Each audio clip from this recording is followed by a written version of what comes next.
আসসালামু আলাইকুম বন্ধুরা, দেখুন আমি রান্না করব ছোট কুচু চিংড়ি দিয়ে শাপলা। চুলায় কড়াই বসাইছি, কড়াইতে তেল দিয়েছি, তেল গরম হয়ে গেছে, একটু গোটা জিরে দিয়ে দিলাম।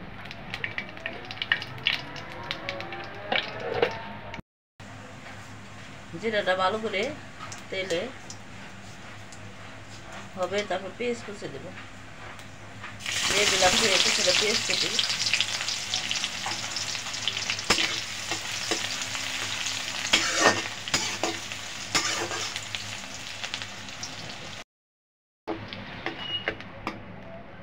বন্ধুরা দেখুন, এখানে আমি দিয়ে দেবো এখানে আদা রসুন এবং পেঁয়াজ পেস্ট,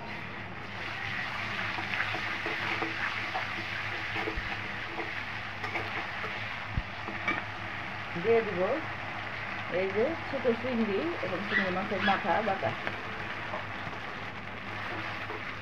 বন্ধুরা দেশি এই ছোট চিংড়িদের শাপলা রান্না করে খাইয়ে দেখবেন, খুব মজাদার তরকারি এটা।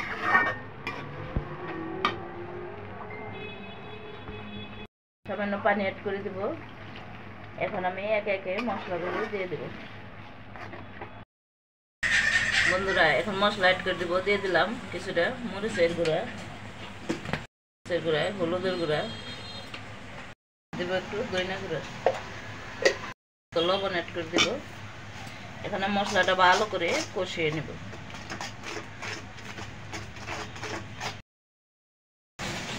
বন্ধুরা দেখুন তরকারি কষানো হয়ে গেছে, এখন শাপলাগুলো দিয়ে দেব।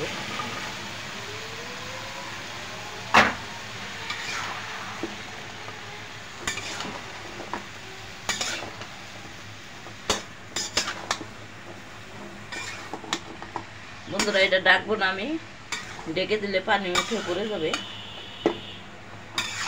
আমি এভাবেই রান্না করে নেব।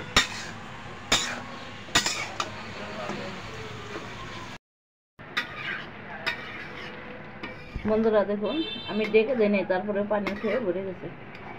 এখন পানিগুলি আমি শুকিয়ে নেব।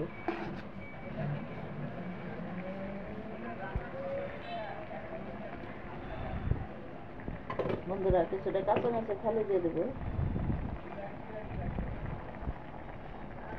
দেখি লবণটা ঠিক আছে,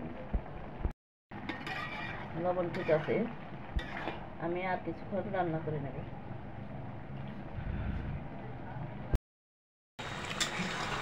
বন্ধুরা দেখুন আমার শাপলা তরকারি হয়ে গেছে,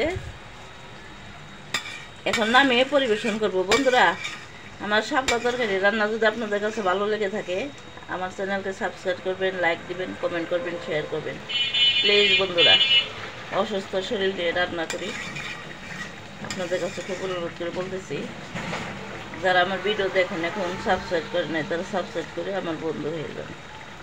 এখন আমি নামিয়ে পরিবেশন করব।